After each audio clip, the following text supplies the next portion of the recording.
We invite you to please ask questions. We will have some time throughout our session to pause for discussion. You can enter questions in the chat. You can come off mute to ask a question, and we'll dive in, and I'll turn it over to Doug to start us off with some trends across the US in giving in America.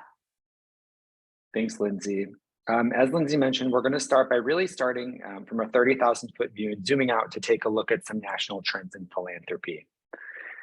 On the next slide, Giving USA reports that charitable giving in the United States reached nearly $485 billion in 2021. On average, that means that US individuals, corporations, and foundations donated nearly $1.3 billion per day. This number is a record high, but it's not really a huge increase from the 2020 charitable giving of $471 billion. We have found that economics, social, and political events from 2020 have continued to impact giving in 2021. And as these challenges continued and new factors emerged, things like COVID, racial justice and social justice movements, and then also one of the highest inflation rates in 40 years. Despite these challenges, in 2021, there was growth in the S&P 500 and GDP and moderate growth for personal disposable income. So we anticipate that this number will continue to grow also in 2022, and that data will come out in about 9 months from now. Giving grew in 6 out of 10 sectors in 2021, including religion, foundation, public society benefit, health, arts, culture, humanities, and environmental and animal organizations. Overall, donors returned to giving to their pre-pandemic priorities, with public society benefit and arts and culture and humanities organizations experiencing notable growth after a difficult 2020. Giving to religion resumed moderate growth after a slight decline also in 2020. After reaching record giving in 2020, we also have seen in these numbers that giving to international affairs, human service, and education experienced low growth or declines in 2021. Giving to environment and animal organizations, public society benefit organizations, and foundations has seen growth for 2 consecutive years. Environment is the smallest category of giving, but has also shown the most impressive growth over time. At 67%, individuals contributed to the majority of giving in the United States, totaling over $326 billion in 2021, reaching its second highest level of giving on record when adjusting for inflation. Individuals contributed almost 7 out of every $10 donated in 2021. Mega gifts by individuals totaled $15 billion and represented about 5% of giving by all individuals. And when you account for individual giving made through family foundations and bequests, this certainly exceeds the 67%, approaching close to 85% of total charitable giving. Foundation giving also reached its second highest level of giving in 2021. Many foundations retained changes to their grant-making process in 2021, such as providing unrestricted funding and streamlining application and reporting processes, which contributed to that highest level of giving. Corporate philanthropy also was the fastest growing giving source in 2021 at 18.3%. Corporate giving was impacted by a 10.1 increase in GDP in 2021, along with a 37.4 increase in corporate pre-tax profits. So all of this means that there was a rebound from 2020's recession, and as a share overall giving, corporate giving remains stagnant, but it continues to be a fast growing source. And as we look at giving for equity, this is something that really took shape in 2021. This giving continued to soar in 2020. This continued to soar in 2021. The amount of publicly announced donations in support of racial justice efforts in 2021 alone reached $15 billion, which is just over 4 times more than the previous 9 years combined. Dave, I wonder if you might share an anecdote about the importance this plays in Detroit philanthropy as we lead into talking a little bit more about philanthropy on a local level. Yeah, sure. Thanks, Doug. For those of you who had the opportunity to attend the AFP breakfast and seminar that happened at Life Remodeled a couple of Fridays ago, there were several panels with several people, representatives from foundations and corporations. And this slide and this point was really emphasized that corporations and foundations specifically are really looking closely at this, at the whole DEI space, but not just as a moment in time. That's something that they've all contested will be, or shared, that will become part of their giving priorities long into the future, that they see this as something that isn't just a moment in time to support, but something that will affect their giving and their strategies for giving in the long term. So I just think it's something for all of us to make sure that we're continually recognizing. Thanks, Dave. Some continued national trends that we're also keeping a close eye on are around donor-advised funds. And as Doug mentioned, in the mix of the different sources of giving from bequests did decline last year, but giving from donor-advised funds has increased. And in fact, donor-advised funds are now the #1 form of gift planning. These figures here are pulled from 2021. And interestingly, I just saw a Chronicle Philanthropy article earlier today that suggested that gifts to donor-advised funds were higher, upward of 73 billion, with about 43 billion of that being granted out, even higher than what we see from this one study. All to say that we know that donor-advised funds are an increasingly important way that donors are giving gifts, that there is a lot of funds that are flowing in and to donor-advised funds, and the payout rates may vary by donor and by institution, but that this is a continued opportunity for growth in the space. Additional growth is also shown through online giving. And online giving has grown in many ways from 2014 into 2020, with some stabilization in 2021. Online giving is defined for the purposes of this definition as really anything with a screen.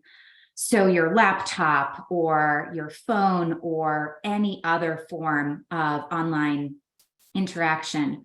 However, when we zoom in to online giving, you can see in the bottom chart that the percentage of gifts made through a mobile device has also grown mightily, from 9% in 2014 to 28% of all online gifts being from a mobile device. This is a really important piece as we think about our websites, our social media accounts, making sure that everything is mobile friendly. Additionally, speaking of different electronic means, cryptocurrency is certainly a growing area, one that I know we all are getting our heads around in various ways. But crypto philanthropy is also becoming an interesting way for those cryptocurrency investors and owners to give of these assets.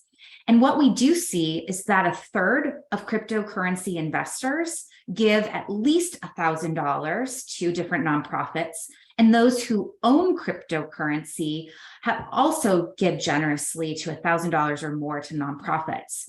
And so as we think about the mix of different opportunities and ways to give, cryptocurrency is one of those areas to consider. Now, it's really important here to know that this may not be for everyone. Your organization may not have the wherewithal and the bandwidth to accept it, but it is important to keep an eye on it, particularly since we know that the growth of cryptocurrency is particularly growing and popular within the millennial generation, which is at an age of thinking about more philanthropic gifts.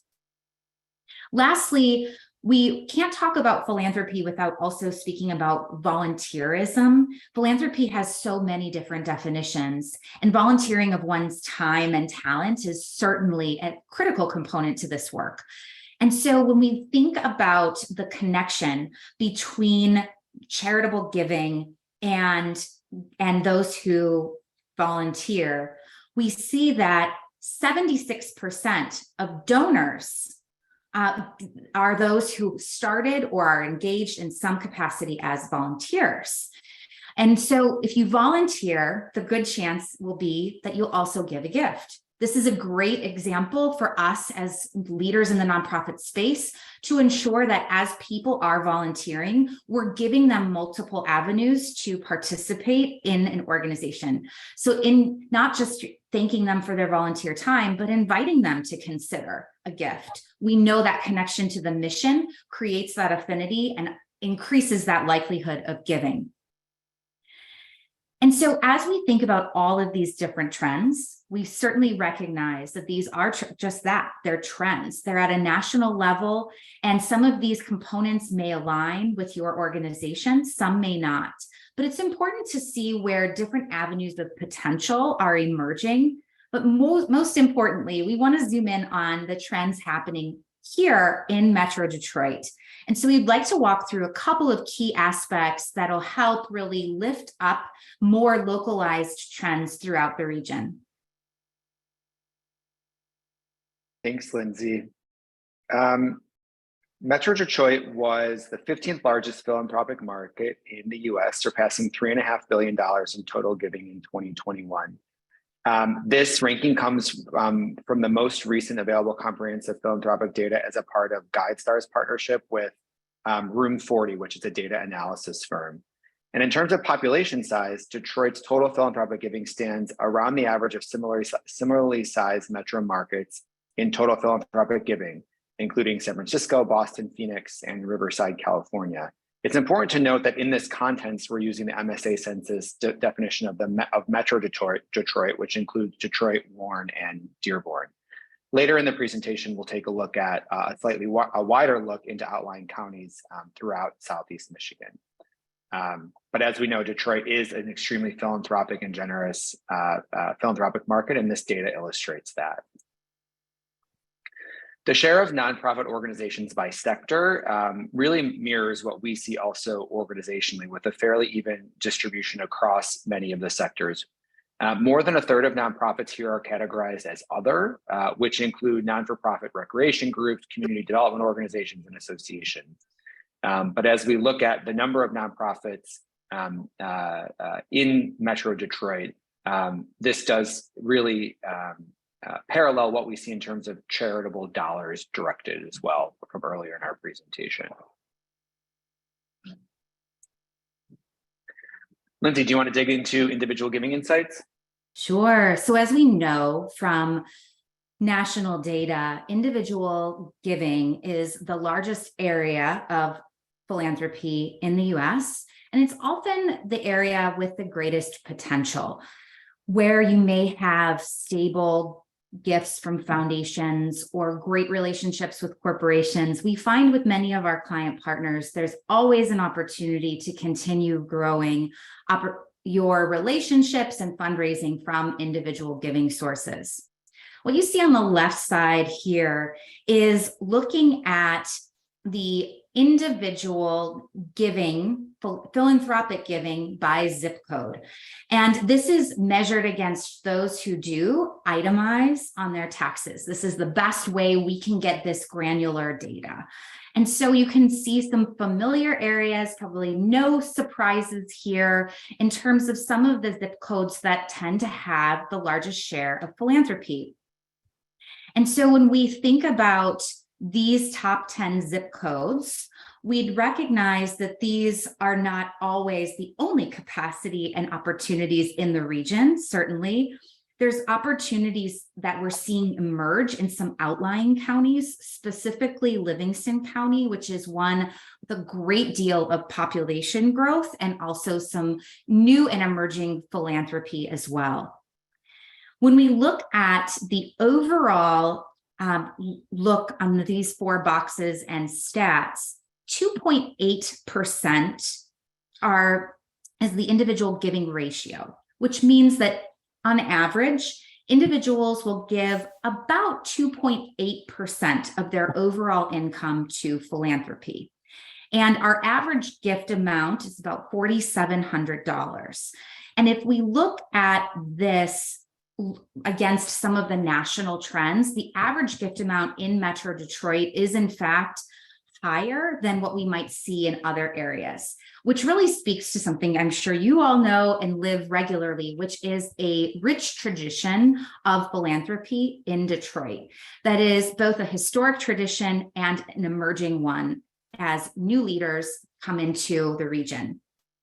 So when we think about overall giving opportunity, this is really that potential dollars that are not yet fully captured. We're estimating at least 211 million of additional giving opportunity from individuals in the region. And that is further detailed on the next slide, illustrated by some transformational gifts from individuals and couples. And so we certainly know that major giving and transformational giving is incredibly important. Not only does it allow for growth of a mission, it also provides attention to philanthropy as a whole that really elevates the ways that philanthropy can be important. And that actually has a ripple effect in all different areas with all different kinds of populations. And as we look at the overall average contributions by different income levels, and again, remember, this is pulled from those who itemize taxes, we do find that when looking at income levels and then measuring that against the share of that income given to philanthropy, we find that those who have lower income levels actually give a greater share of their income to philanthropy. And so as we think about inclusive philanthropy here, especially within those who are in the $50,000 to $75,000 bracket of income, they're giving nearly 4% of their overall income to philanthropy, which really helps us see beyond the transformational and major gifts here and really thinking about how we can build and grow a pipeline of individual donors at all levels. Dave, I know you have some thoughts on some ideas around the wealth distribution and opportunities that speak to these trends. Well, thanks, Lindsay. And Doug and Lindsay, these slides are really important for us to really kind of peel away some of the layers of the onion here. Philanthropy, we talk about our business being the art and the science. You know, the art is extremely important, talking to donors and building relationships, but understanding the science to help guide us. It's under, you know, how many scientific development tools do we have in our toolbox, and understanding some of these metrics and numbers really gives us some level of guidance to determine our next course of action. Back to your point, Lindsay, of talking about, you know, the spread of wealth, and we saw that the top 10 by zip code, you know, that's actual giving. As we think about today and the future, we also need to think about, you know, where's the potential in terms of additional levels of support. And just to amplify your point of Livingston County, I'm not sure how many on the call today know or recognize, and it's something that I learned in the last 18 months or so, but go out to Brighton, the city of Brighton. There's multiple zip codes in Brighton. One of the zip codes in Brighton is in the top 5 wealthiest zip codes in the state of Michigan per capita. And it's just something that perhaps wasn't on any of our radars as we're thinking about how we're going to approach and tell our story of those that may have means that want to support our mission. So I appreciate your slides here. Thank you. Thanks, Dave. Appreciate that. So Lindsay and Doug, I'll take the opportunity to open it to the group here with a discussion question. And all feedback is welcome, whether it's in chat or you want to raise your hand and ask a specific question. But how does the breakdown of philanthropy and individual giving in Detroit align with your organization's experience? Anyone want to jump into that question?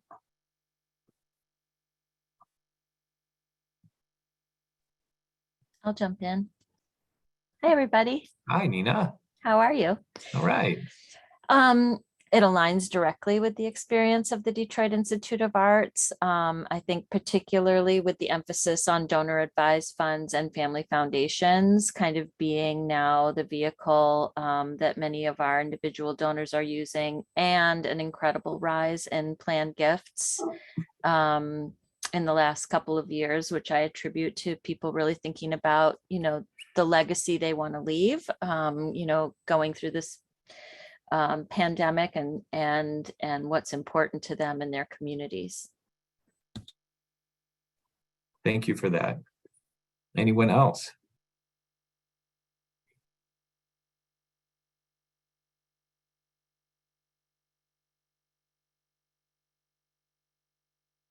Curious if there are any trends that stood out to you as just very different than what you are experiencing.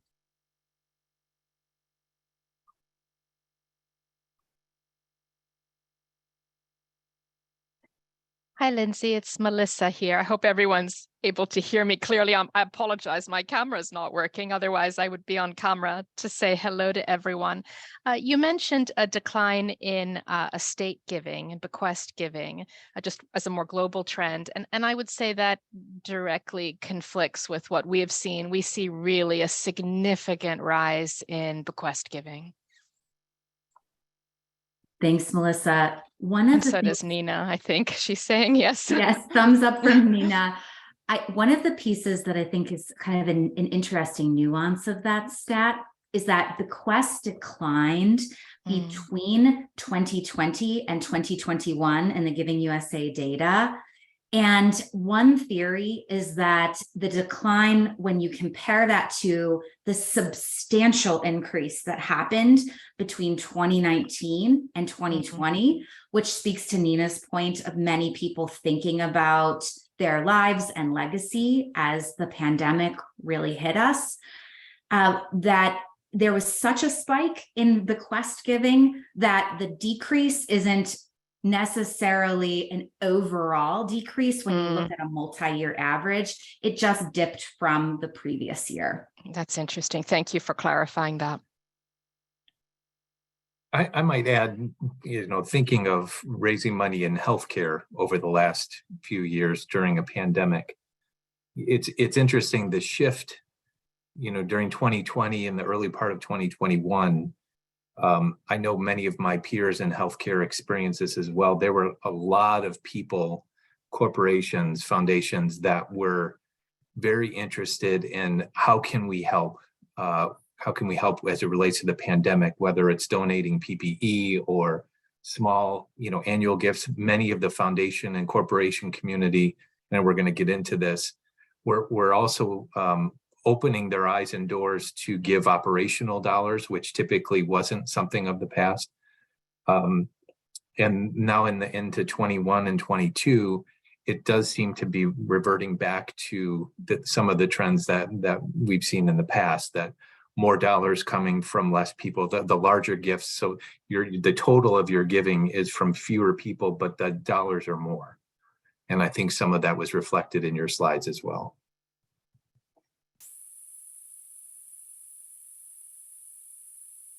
Yeah, we usually will refer to this as dollars up, donors down, as a phrase coined from Dr. Una Osili from the Lilly School of Philanthropy at Indiana University, who does a lot of the work with Giving USA.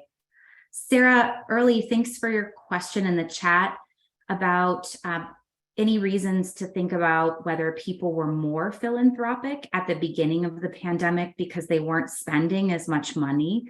Interestingly, when we look at the percentage of philanthropy related to disposable personal income, it's remained fairly steady, right around that 2.83% across many different scenarios and timeframes. So it would be interesting, and I'd welcome thoughts and comments from those of you on the webinar if you saw a spike in giving during the early days of the pandemic, or saw any changes in that way that might be substantially different, given that people were living in a different kind of capacity during those times.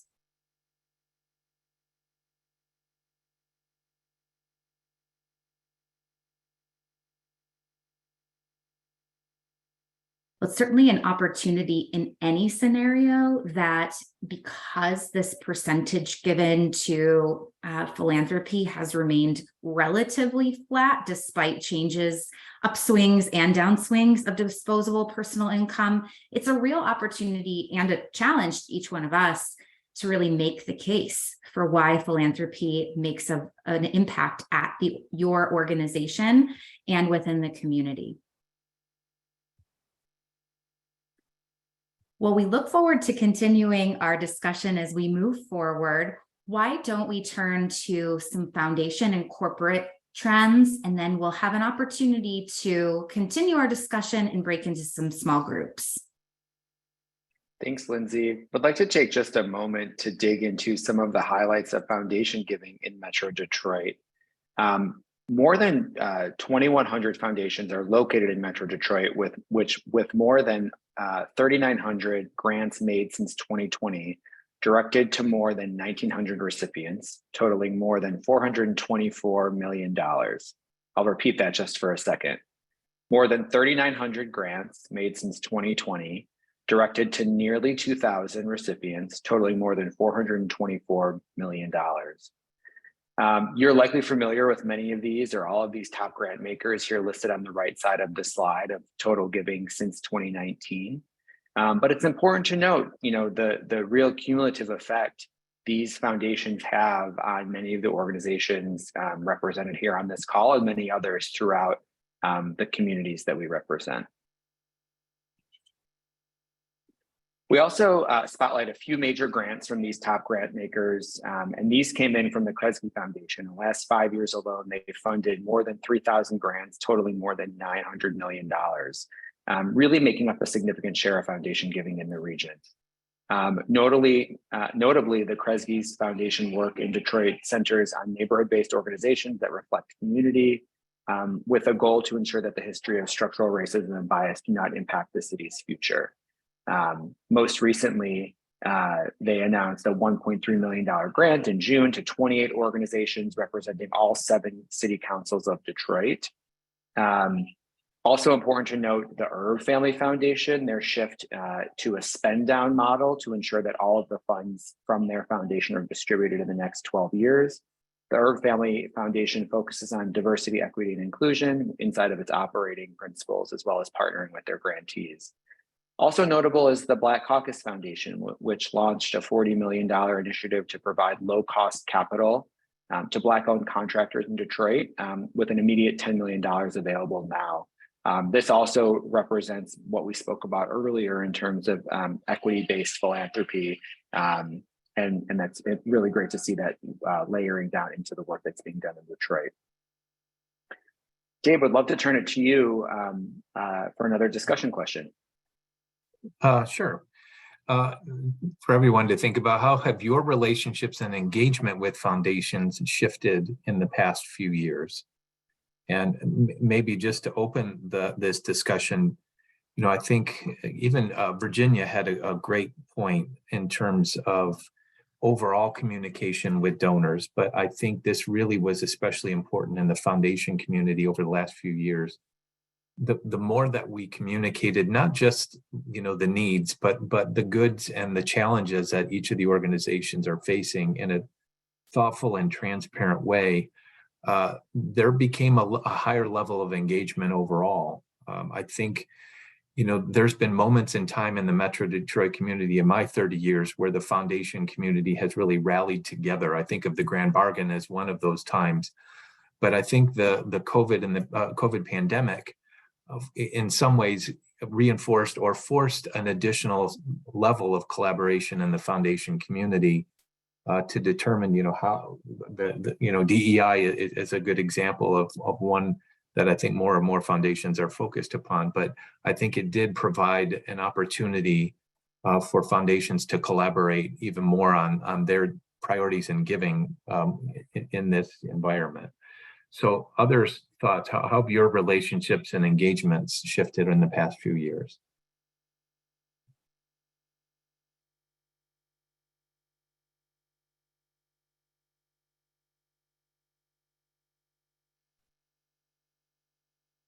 Dave, this is Melissa speaking. I think one thing we have seen, and you referenced DEI or IDEA principles, and as Leader Dogs for the Blind, we represent a community that's often not part of DE&I conversations, that are often left out, people with disabilities. So we have really strengthened our messaging and relationships with foundations as part of DE&I initiatives to elevate and amplify the voices of people who are disabled, whether that be blind or multiple other disabilities. Great point. Thank you, Melissa. Other thoughts? Anecdotally, we've heard from some of our client partners that since foundations really stepped up their giving in 2020 and in some cases 2021, some foundations are now returning to pre-pandemic giving levels, which may put some of that known relationship and revenue in flux as things continue. So curious if anyone has seen that or a similar scenario in these last 3 years in particular.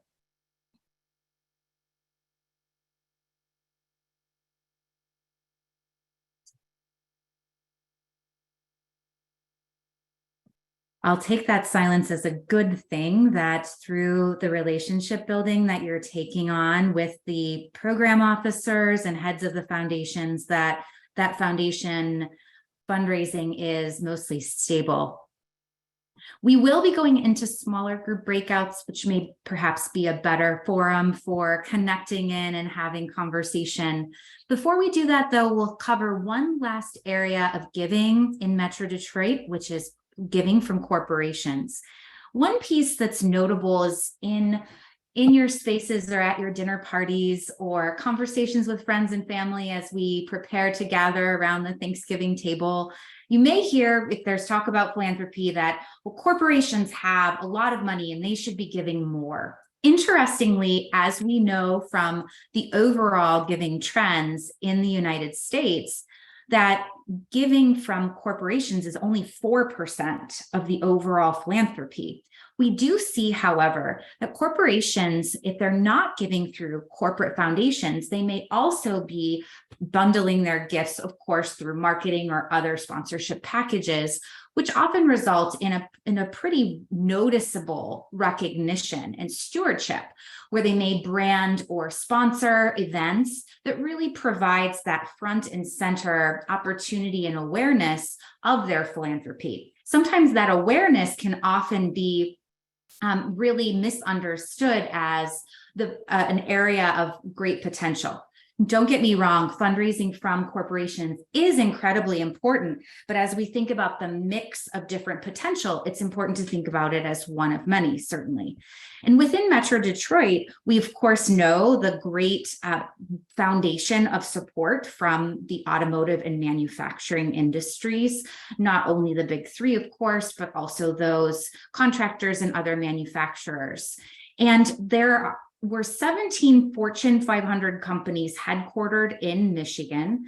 And something that's notable is that the industries are certainly changing and shifting. And as those industries change and shift, there's also opportunity for building relationships with these industries and their philanthropic trends. So really highlighting a couple company-sponsored grant makers that may be outside of our traditional manufacturing and automotive industries. Certainly Rocket Community Fund with Rocket Mortgage by Quicken Loans, which really aims to support homelessness and ending homelessness, preventing displacement, building wealth through home ownership and economic development. And then certainly Illich Holdings, which is of course Little Caesars Fundraising and Illich Charities all together, which support schools, churches, sports teams, and veterans. And that's through not only their fundraising themselves, but also scholarship grants and other grant-making programs. I'll call out as well the Ally Bank Grant Program, which funds help to address food insecurity, homelessness, job training, and mentoring. And then, of course, the Ford Motor Company Fund, which we know well, to address basic needs access to different services and educational opportunities for high quality jobs. What's also notable about many of these organizations noted here and other corporations, we're also seeing a shift in the ways that corporate giving is really expanding. So it's not only about giving a gift, it's also about employee engagement, understanding where there can be opportunities for volunteerism or other ways that company employees can help with providing services or talent to nonprofits. So as we think about corporate giving, it's very common to go back to this, many of the stalwart, generous corporate donors in the community. We want to think creatively as well about how we can involve the C-suite leaders as well as the employees.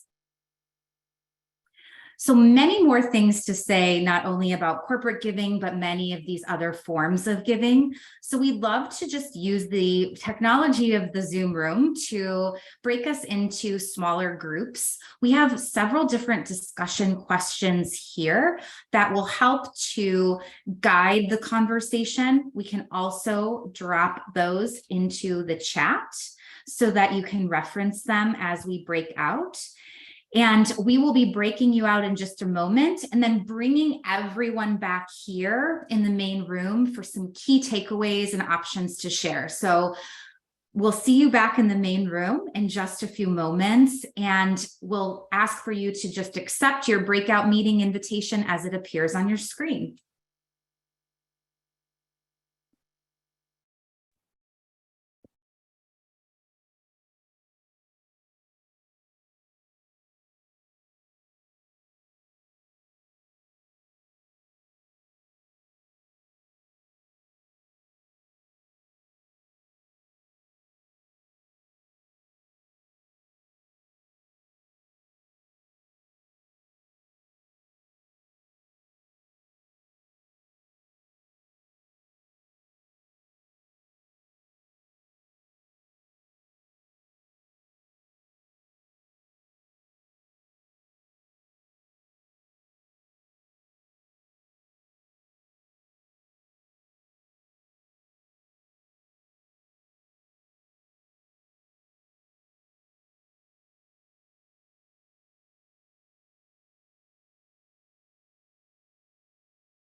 Guess we're overachievers.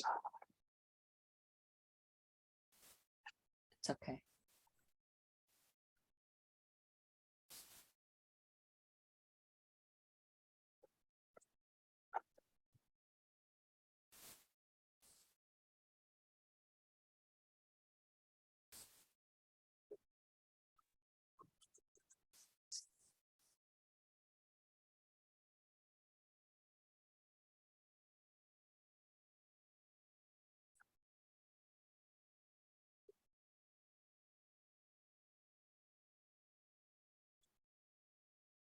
Thanks everyone for joining us. I believe we'll just bear with another couple of moments as everyone returns from the breakout rooms.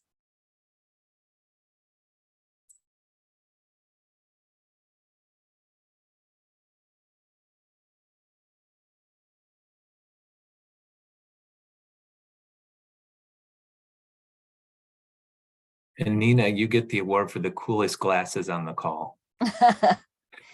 And also possibly the least expensive. These are my peepers. $19.99. I got them at the UPS store because I couldn't read my package. But thank Well you. done. Well done. I think most everyone is back in the room. So Dave, if you want to leave us with some takeaways, reflections, and ideas. Sure. Well, I won't read all the lines on the screen here. Everyone can do that. But, you know, I think I appreciate Lindsay and Doug and all of the CCS team for providing this kind of seminar to our philanthropic community. It's a good moment in time to, you know, to just take a moment, see what our peers in the industry are hearing and doing. You know, I think that there's certainly some takeaways for us, you know, in terms of what we've, you know, learned just in this session, but learning from each other as well. The one thing that stands true, again, 30 years in this business, most of it in Southeast Michigan, is Detroit is a very philanthropic community and will continue to be that.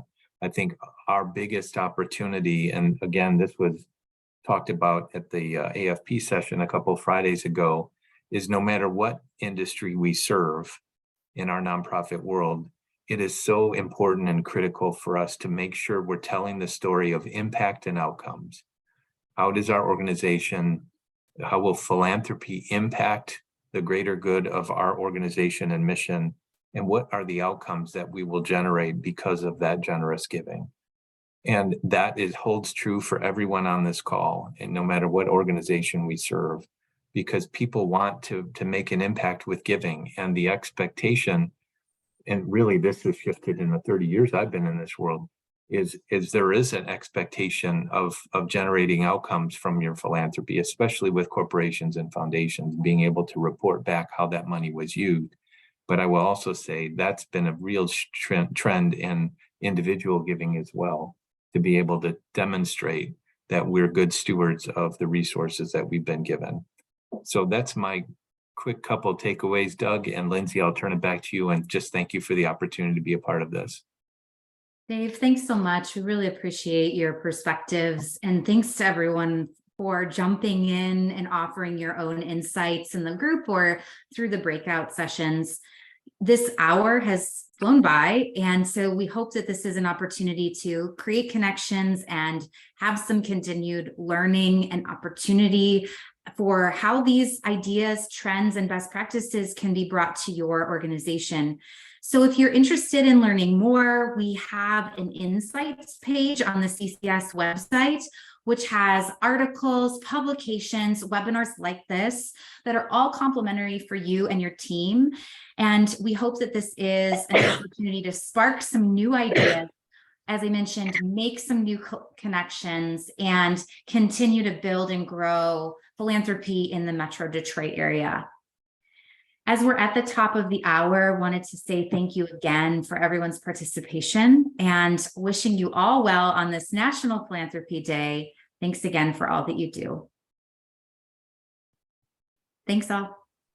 Thanks, guys. Bye. Bye, everyone. Thank you.